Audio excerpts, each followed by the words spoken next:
building season moving along. It is time for the top 50 free agents per PFF as we head into the offseason. Sam, you ready to get into it? I am. Look at this. Eye to eye, Steve. Yeah, I don't like it today. No? Tell the people what's really happening. Thank you very much. I'm going to go back on my box. You're not supposed to show them the TV magic. Oh, we ruin it? PFF.com, we got the full free agent list. Go check it out. We're counting down, starting with number 50, Jamie Collins Sr. So here it is, 41 to 50. Who stands out on this list for you, Sam? Couple of interesting players. Free agent lists are always interesting because everyone thinks about, the perfect high-price free agent, the young guy on his second contract heading into his prime years. But there's also always a ton of geriatric one-year rentals. And that's what I think we've got here. We've got Andrew Whitworth, Jason Peters, both of whom are somehow still playing at an extremely high level despite being like 38 years old or so. Whitworth definitely took a step backwards last year, but was still by far the best players on that Rams offensive line. And Peters, when he's out there, is still one of the best left tackles in the NFL. His issue is that every single season at this point, it seems like he's going to miss some time through injury. But if you can live with that, if you can live with, 12 games of Jason Peters, 13 games as opposed to 16, you are still getting a top-flight left tackle, blindside pass protector. It is one of the difficult things about putting this list together because we actually made Whitworth and Peters kind of an afterthought originally because we were thinking about the younger guys, the long contract guys, but they do fit in. They could be in their own list of one-year contract type of guys, but there's still a lot of value for Whitworth or for Peters. I think some of the other interesting names here, though, too, you have a guy like Mike Daniels, who's just a couple years removed from being one of the best interior defensive linemen in the entire NFL. Michael Pierce, more of a run-stopper type for the Baltimore Ravens. But Joe Schobert at 41, kind of today's NFL linebacker, right? Really good in coverage, made some big plays over the last couple of years, a converted edge out of college, and I still think he's got some of those pass rushing skills that a creative defensive coordinator can tap into. He's had a couple of years where he's blitzed over 100 times and gotten some pressure, so I like the versatility that Joe Schobert brings to a defense. Yeah, absolutely, and I think you're right. The high-end stuff with Joe Schobert has been spectacular. His grade was never able to sustain at that kind of level, but I think a decent defensive coordinator should be really intrigued with his skill set and with what he can do. Part of the buyer beware stuff, too, when you have Jamie Collins here at 50, he's only had his good seasons with the New England Patriots. Right. Once he left the umbrella, not nearly as good when he was with the Cleveland Browns, has had some position switches. But again, say the same thing as Schobert, a lot of versatility there with what he can do. And when you're in this kind of block of player, you've either got, there's some kind of red flag, right? You're either these old guys that are only got a year or two left,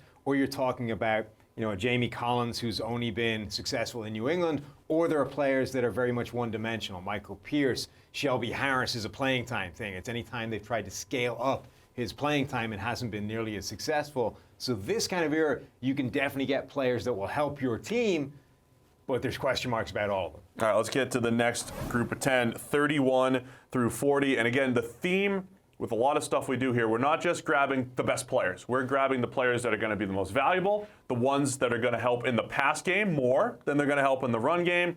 So that's where a lot of these players on the list show up, a guy like Trey Boston being at number 31. Yeah, so, forget Trey Boston for a second. Justify for me for a moment how Mr. Derrick Henry is all the way down here at number 35, Steve. What have you done? What have I done? You. Derrick Henry, the guy that was carrying the Tennessee Titans through the playoffs. Now, the reality of the situation is it's almost never a good idea to pay big money to running backs. And there's a flavor of the week every single year, essentially, at the running back position. Todd Gurley getting money, Zeke Elliott getting money, Le'Veon Bell getting big money.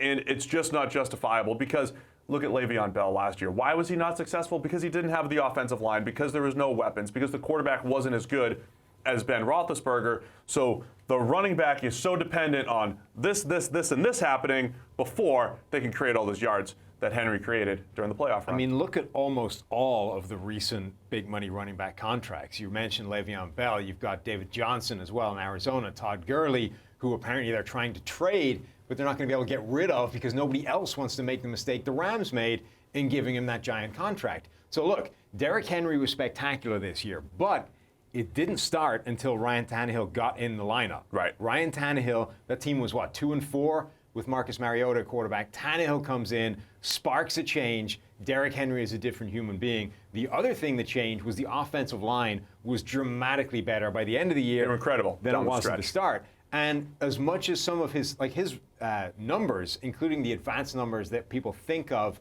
as being just running back numbers, so broken tackles, yards after contact, we think of those as just isolated to running back, but they're not. Those are also impacted by blocking. And I wrote an article on PFF.com that showed the impact that Taylor Lewan in particular through the playoffs was having on those numbers. Right. He was taking guys, driving them 10 yards off the line of scrimmage, and it was opening up a space for Derrick Henry to hit the line, gain 8-10 yards after contact that simply wouldn't have been there if the blocking hadn't been spectacular. So Henry was really good last year, but if you take him out of Tennessee, put him in a less beneficial environment, will the same thing happen again? And all of the data says it just won't. So we might even be kind to put running backs up this high. Don't forget Melvin Gordon's here at 39 as well. The Chargers offense actually got a little bit worse when he came back. Another cautionary tale. He held out, perhaps smartly, understanding the dynamics of it all, looked for the big money contract. The Chargers wouldn't give it to him, whether it was them being smart or whether it was them being cheap. Either way, they made the right call. Didn't give him the big money, and Gordon comes back, can't replicate what he did a year ago. I mean, that's Derrick Henry's story. Anytime there's free agents, there's always a little bit of buyer beware. And on this group of players, there's a lot of that, right? Austin Hooper had a very nice season for the Atlanta Falcons. When you dig into his numbers, he actually had one of the lowest receiving grades just when he was in single coverage. He was very dependent on the scheme, finding holes in zones, catching passes underneath that the Falcons schemed up for him, which is fine. There's something to it. But just know you might not be getting that guy that's going to be a mismatch weapon. He's more of a guy that's going to fit in and just be another option when you have a Julio Jones, when you have a Calvin Ridley. The two interesting interior defensive linemen, though, DJ Reader and Javon Hargrave, two guys who really broke out this season. They did, and I think both of them, for kind of the same reason, propelled themselves right up this list, right? They're both essentially big nose tackles that made their money stuffing the run and just being two-down guys, right? But today's NFL, those players are being phased out or at least becoming less and less worthy of paying big money. But both of these players this season in particular showed they can be more than that. DJ Reader got the biggest workload of his career this season, like 200 more snaps than he's ever had before. The Texans lost a bunch of players. J.J. Watt then went down. He needed to have a much larger role, had a career high in total pressures, was able to push the pocket, be a factor on passing downs as a pass rushing nose tackle. And then Javon Hargrave, similar kind of story, right? Stephon Tuitt goes down early in the season, so now Hargrave has to step up and become the second interior player along with Cameron Hayward for the Steelers defensive line. And again, same story, stepped up, showed he could do more than they had him pegged for the first couple of seasons in the league. Both those guys showed they can take on a bigger role than we initially thought they had. And both guys probably showed that they could be better pass rushers than Leonard Williams, who they're just ahead of on this list, where Leonard Williams wants that big money. He's been a solid run defender early in his career, but still maybe doesn't get after the quarterback enough to justify the big money. The other couple guys to just keep an eye on here, Jimmy Ward.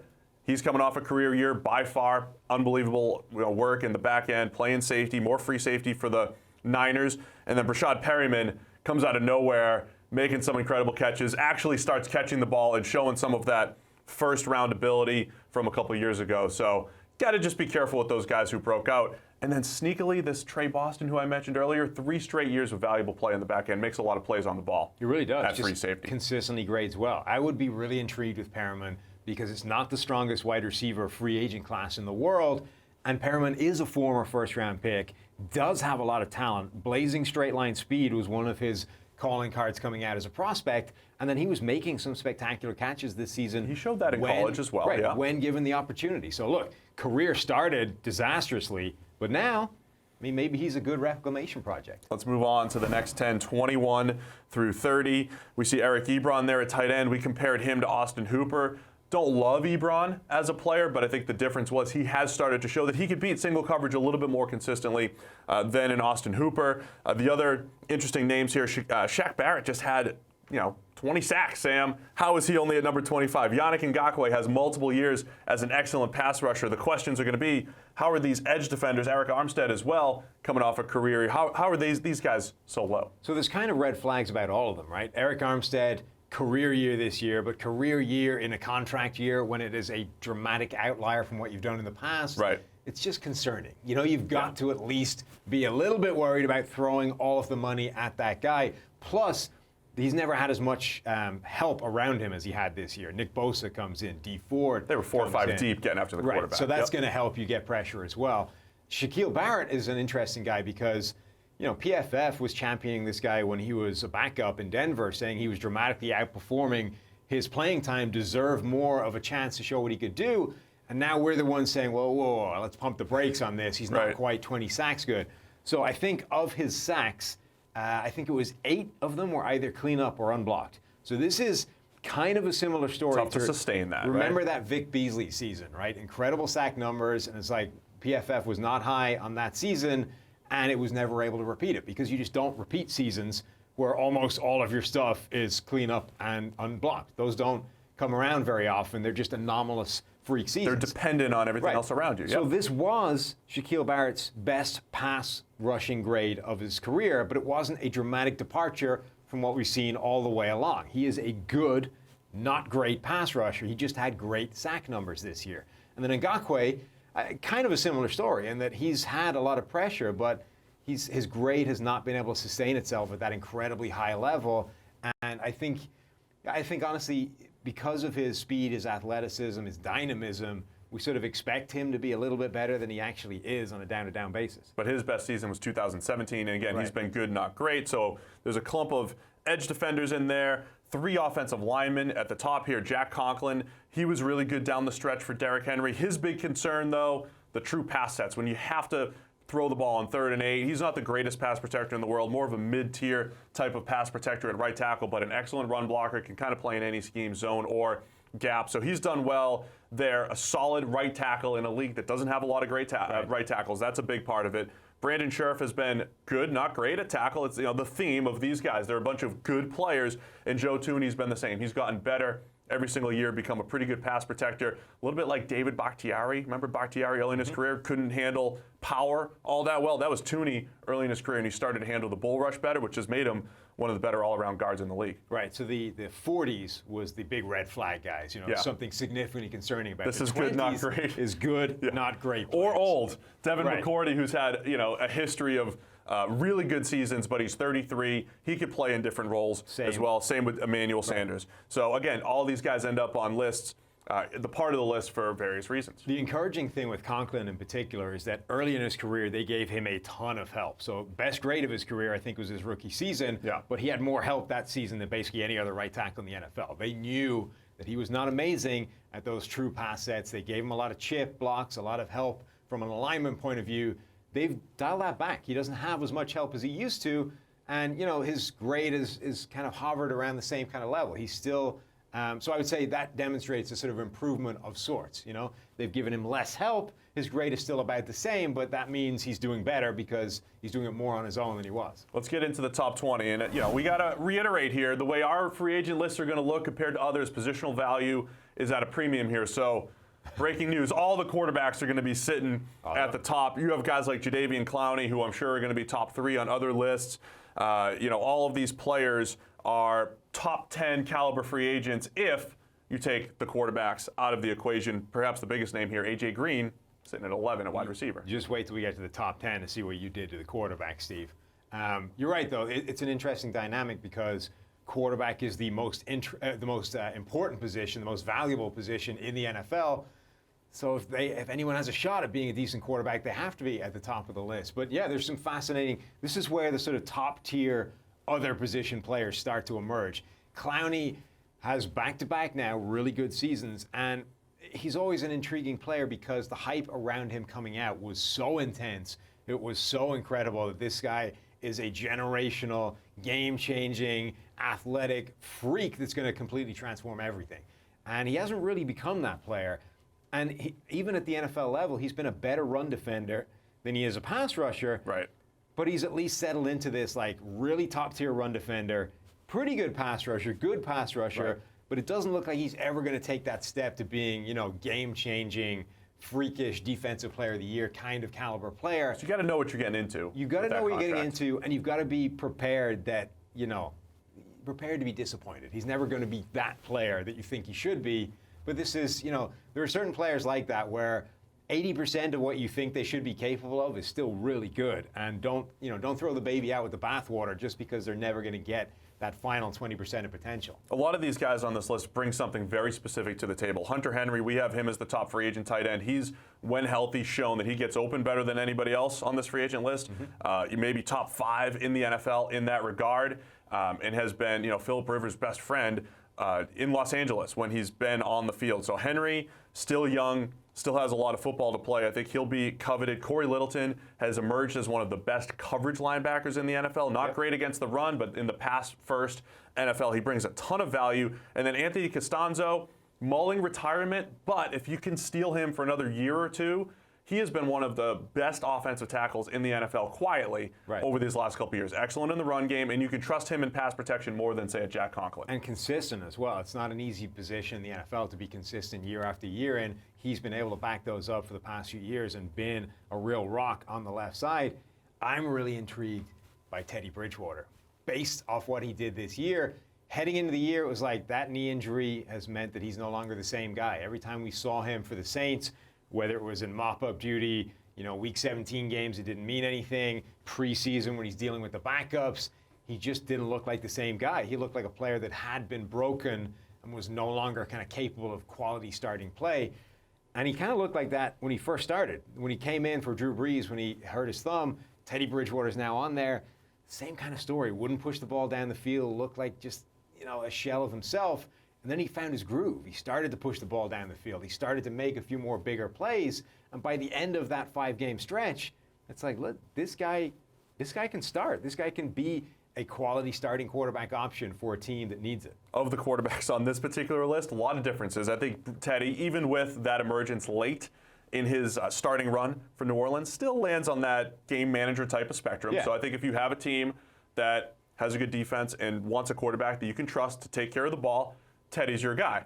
Now, if you don't care about taking care of the ball, how's that transition? Nice. You got Jameis Winston, and maybe the Bucs need to give him that one more year to just see, because this is a guy annually ranks top 5 in positively graded throws, top 5 in negatively graded throws.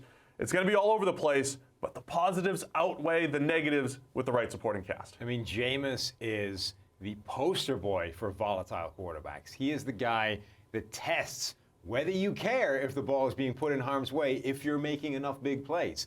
Because Jameis Winston will make a ton of good big plays for your team, but it is just a matter of time before he looks up and fires the ball right to a linebacker down the seam. But in the right year, with all the dropped interceptions, Jameis Winston can put up those huge numbers. And then Marcus Mariota will be interesting because everybody's going to compare him to the guy that replaced him, Ryan Tannehill, right? Mariota had a few years of just mediocre play, just like Tannehill did. Tannehill all of a sudden ends up as one of the best quarterbacks in the NFL. Are people going to try to duplicate that magic with Marcus Mariota? His big question mark is, first off, why was he running the same offense as Tannehill with completely different results? And can he get over this pocket presence issue? He takes far too many sacks compared to other quarterbacks in similar situations. He does, and I think, honestly, given the way it ended, it's going to have to go the same way of Tannehill, of, you're going to have to come in as a backup, wait for an opportunity, and then show that you can do more than that. How much do we pay A.J. Green this offseason? I don't know. I mean, A.J. Green is the best receiver on this list, but he's older.